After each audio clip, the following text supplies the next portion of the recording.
ജനങ്ങൾക്ക് മേൽ നികുതി ഭാരം അടിച്ചേൽപ്പിക്കില്ലെന്ന് ധനമന്ത്രി കെ.എൻ. ബാലഗോപാൽ. അടുത്ത മാസം 5-ാം തീയതി ബജറ്റ് അവതരിപ്പിക്കുമ്പോൾ അത് ജനപ്രിയമായിരിക്കുമെന്ന് ധനമന്ത്രിയുടെ ഉറപ്പ്. അടുത്ത വർഷത്തെ പദ്ധതി പ്രവർത്തനങ്ങൾക്ക് ബജറ്റിൽ കൂടുതൽ ഊന്നൽ കൊടുക്കും. സാമൂഹ്യ പെൻഷൻ കൃത്യമായി നൽകാനുള്ള നടപടികൾ ഉണ്ടാകുമെന്നും മന്ത്രി 24-നോട് പറഞ്ഞു. ഫെബ്രുവരി 5-ന് ധനമന്ത്രി കെ.എൻ. ബാലഗോപാൽ സംസ്ഥാന നിയമസഭയിൽ ബജറ്റ് അവതരിപ്പിക്കും.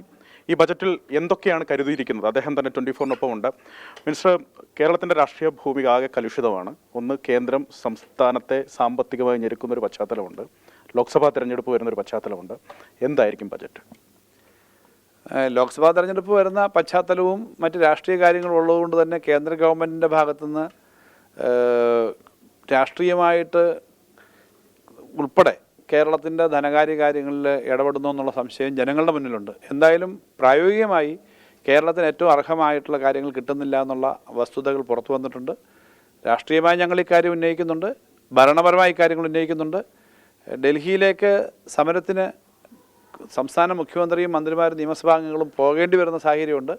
അതോടൊപ്പം തന്നെ നിയമപരമായ കാര്യങ്ങളുമുണ്ട്. അപ്പോൾ ഇത് എല്ലാം നടക്കുന്നുണ്ട്. എന്നാൽ ഈ കാര്യങ്ങളെല്ലാം നടക്കുമ്പോൾ കേരളത്തിൻ്റെ വികസന കാര്യങ്ങളിൽ മുന്നോട്ട് പോക്കിന് പറ്റുന്ന തരത്തിലേക്കുള്ള എല്ലാ ശ്രമങ്ങളും നടത്താനാണ് ഗവൺമെൻറ് ശ്രമിക്കുന്നത്. അതിനകത്തൊരു പ്രധാനപ്പെട്ട പങ്ക് വഹിക്കുന്നത് സംസ്ഥാനത്തെ അടുത്ത വർഷത്തെ പദ്ധതി പ്രവർത്തനങ്ങളായിരിക്കും. അതിന് പറ്റുന്ന തരത്തിലേക്കായിരിക്കും ബഡ്ജറ്റിൽ കാര്യങ്ങൾ പ്ലാൻ ചെയ്യുന്നത്. ജനപ്രിയ ബജറ്റായിരിക്കും, അതാണ് ഏവരും ഉറ്റുനോക്കുന്നത്. ഈ ജനങ്ങൾ അങ്ങനെ ഉറ്റുനോക്കുന്നു എന്നുള്ളതിനേക്കാൾ ഉപരി കേരളം എങ്ങനെ മുന്നോട്ട് പോകുമെന്നുള്ളത് തന്നെയാണ് ജനങ്ങൾ ഉറ്റുനോക്കുന്നത്. എന്തായാലും ജനങ്ങൾക്ക് ബുദ്ധിമുട്ടുണ്ടാക്കാത്ത തരത്തിലേക്ക് കൂടുതൽ മെച്ചപ്പെട്ട കാര്യങ്ങൾ ഉണ്ടാക്കുക എന്നുള്ളത് തന്നെയാണ് ബഡ്ജറ്റിൻ്റെ കാര്യം. എന്ന് പറഞ്ഞാൽ ജനങ്ങളുടെ മനസ്സിൽ ഇപ്പോൾ ഇത്രയേറെ നമുക്ക് കിട്ടാനുള്ളത് വെട്ടിക്കുറച്ചാൽ ഇനി ഗവൺമെൻറ് എങ്ങനെയായിരിക്കും പോകുന്നത്, വല്ലതൊക്കെ വെട്ടിക്കുറയ്ക്കുമോ? ഇതാണ് ജനപ്രിയം എന്ന് പറയുന്ന കാര്യം പറയുമ്പോൾ അവിടെ ഇങ്ങനൊരു പ്രശ്നമുണ്ട്. കേന്ദ്രം തരുന്നില്ല, വെട്ടിക്കുറയ്ക്കുകയാണ്. ഇനിയും വെട്ടിക്കുറയ്ക്കുമെന്നുള്ള സമീപനത്തിലാണ് സംസ്ഥാനത്തെ BJP നേതൃത്വം. കുറച്ചുകൂടെ വെട്ടിക്കുറയ്ക്കട്ടെ എന്നാണ് കോൺഗ്രസിൻ്റെ ആഗ്രഹം. കാരണം അവർ കേരളത്തെ അല്ല ഇഷ്ടപ്പെടുന്നത്. കേരളത്തിനോടുള്ള താല്പര്യമാണെങ്കിൽ കേരളത്തിന് വെട്ടിക്കുറയ്ക്കരുതെന്നല്ലേ അവർ പറയേണ്ടത്. പ്രതിപക്ഷവും കൂടി BJPയുടെ കൂടെ ചേർന്നിട്ട് ഇവർ വെട്ടിക്കുറച്ചാൽ കൊള്ളാം, ഇവരിപ്പോൾ ഇച്ചിരി വിഷമിക്കട്ടെ. ജനങ്ങളാണ് വിഷമിക്കുന്നത്. പക്ഷേ ആ ജനങ്ങളെ വിഷമിപ്പിക്കാതിരിക്കാൻ കൂടുതൽ തൊഴിലുണ്ടാവാനും വരുമാനം ഉണ്ടാവാനും കൂടുതൽ നമ്മുടെ കേരളം മുന്നോട്ട് പോകാനും പറ്റുന്ന തരത്തിലേക്കുള്ള കാര്യങ്ങൾ. ജനങ്ങൾക്ക് മേൽ നികുതി ഭാരം ഉണ്ടാകുന്ന സാഹചര്യം ഉണ്ടാകുമോ ഈ ബജറ്റ് കഴിയുമ്പോൾ?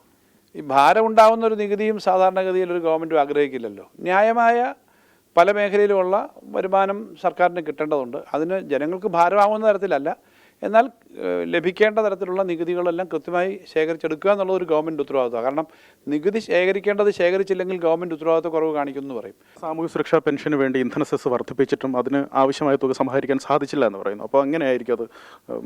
ഇന്ധന സെസ് അന്ന് പറയുമ്പം സാമൂഹ്യ സുരക്ഷാ പെൻഷൻ എന്നല്ല പറഞ്ഞത്, സോഷ്യൽ സെക്യൂരിറ്റി ആസ്പെക്റ്റിന് വേണ്ടിയിട്ടാണ്, ഒരു സീഡ് മണിയാണ്.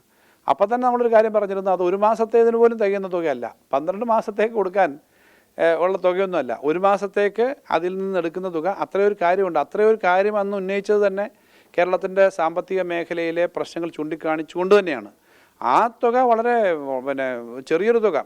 ഒരു വർഷം ആകെ വേണ്ട തുക നോക്കുമ്പോൾ 10,000, 12,000, 14,000 കോടി സോഷ്യൽ സെക്യൂരിറ്റി ആസ്പെക്റ്റ് നമ്മൾ ചിലവാക്കുന്നുണ്ട്. പെൻഷൻ മാത്രമല്ല, അതിന് ചെറിയൊരു തുകയാണ്. 10,750 കോടി മാത്രമല്ലേ ഇത് വരുന്നുള്ളൂ. അതുകൊണ്ട് ഇതാകെ പരിഹരിക്കാൻ വേണ്ടിയിട്ടല്ല. എന്നാൽ ഗവൺമെൻറ്റിന് ആ മേടിക്കുന്ന തുക ഈ ഫണ്ടിലേക്കാണ് പോവുക എന്ന് പറഞ്ഞിരുന്നത്. അതിന് ആ ഫണ്ടിലേക്ക് തന്നെ പോവുള്ളൂ.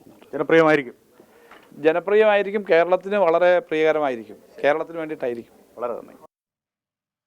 എന്തായാലും ധനമന്ത്രി പ്രതീക്ഷിക്കുന്ന പോലെ നല്ല ജനങ്ങൾക്ക് താല്പര്യമുള്ള ഗുണകരമായ ഒരു ബജറ്റായിട്ട് മാറട്ടെ. എത്ര കൂടുതൽ ശ്വാസം മുട്ടി ഇരിക്കുന്ന ജനങ്ങൾ വളരെ പ്രതീക്ഷയോടെയായിരിക്കും ഈ വാർഷിക ബജറ്റിനെ കാണുന്നത്.